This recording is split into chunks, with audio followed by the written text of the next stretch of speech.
ગણપતિ પંડાળમાં ચોરી કરનાર ઝડપાયા। ક્રાઇમ બ્રાન્ચે 2 આરોપીઓની ધરપકડ કરી છે। સ્ટેશન વિસ્તારમાંથી આરોપીઓની ધરપકડ કરવામાં આવી। મહિધરપુરા ગણપતિ પંડાળમાં તેમણે ચોરી કરી હતી। ચોરીનો મુદ્દામાલ જપ્ત કરવા માટે પોલીસે કાર્યવાહી હાથ ધરી છે। સુરતના મહિધરપુરામાં ગણપતિ પંડાલમાં આ શખ્સોએ ચોરી કરી હતી।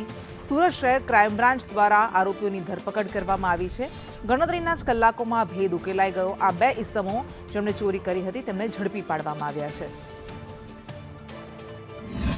लोगों से बातचीत करके पहले उनका चेहरा आइडेंटिफाई किया है और जो चेहरा आइडेंटिफाई करने के बाद जब उनके और डिटेल ट्रेसेस मिले हैं उसके बेसिस पे हमने उनको पकड़ लिया है। वो अभी हमारी कस्टडी में है और जो डिटेलिंग है जो आरोपियों की वो हम आपको जल्द से जल्द प्रोवाइड करवा देंगे। मेरा आप सबसे आग्रह यही है कि किसी भी तरह के फॉल्स रूमर और फॉल्स परसेप्शन पर ना जाएं। जो भी हमारा ऑफिशियल स्टेटमेंट है उसी को फॉलो करें, क्योंकि ये बार बार हमारे समक्ष आ रहा है कि जो चोरी का उद्देश्य है उसको धार्मिक एंगल दिया जा रहा है, जबकि जो बनाव का उद्देश्य सिर्फ और सिर्फ चोरी था उसको उसी तरीके से देखा जाए। सदनसीबे चोरों पकड़ाई गया है।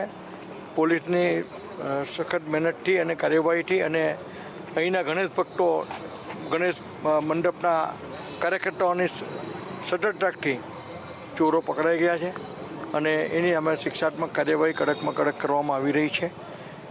अने एटले हूँ सौ गणेश भक्तों ने आ विस्तारना अने समग्र शहरना गणेश भक्तों ने हूँ मारा तरफथी